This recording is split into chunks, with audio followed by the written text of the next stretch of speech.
This Memorial Day, we remember the soldiers who lost their lives fighting for our freedom. President Obama today calling it especially meaningful because this is the first Memorial Day in 14 years in which the U.S. is not engaged in a major ground war.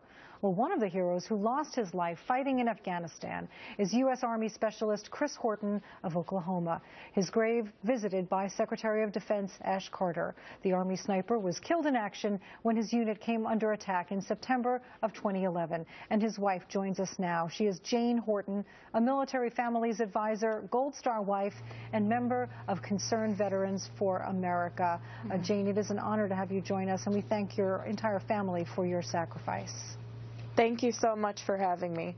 Well, Chris was on his first tour in Afghanistan when he was killed. What do you want everyone to know about his ultimate sacrifice?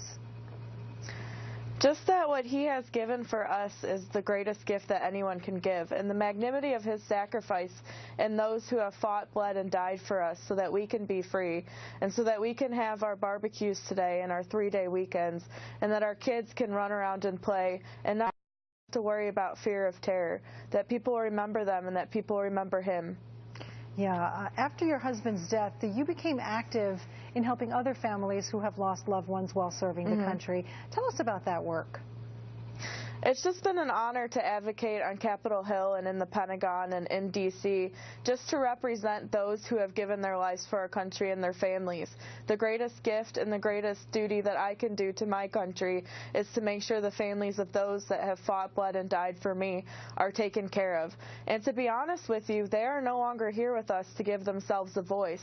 So if we don't speak for them, if we don't tell people that they existed, and if we don't tell their stories, nobody will. So what are the needs of these families? What are the biggest challenges? Well, first and foremost, just to remember our loved ones and just to remember what they gave. And also to remember us. You know, the political process doesn't work with us in D.C. We're a very small section of society. We're not going to have large numbers pounding on the doors of Congress. So just make sure that the communities gather around us and that they remember that as these wars have ended, we remember the families that are left behind from the wars as well. There's many of us, and often we're forgotten in the bigger veterans arena and the bigger veterans picture. Yeah, especially on a day like today, Memorial Day. It's a day of barbecues and welcoming the start of summer, which is all fine, but most importantly, we want to remember what this day is really all about. Do you feel that Americans are holding on to that awareness and that gratitude? Honestly, absolutely not. Today is one of the hardest days for me, and I wish I could almost hide and stick my head under a rock. But I'm trying to do the best I can to represent those who have given the ultimate sacrifice, because as I said, they are not here to represent themselves. But on the one most sacred holiday in America that we have to honor those that have fought, bled, and died for us, it seems that Americans have forgotten exactly what the day is all about. Well, Jane Horton, we remember, and thank you again. Thank you.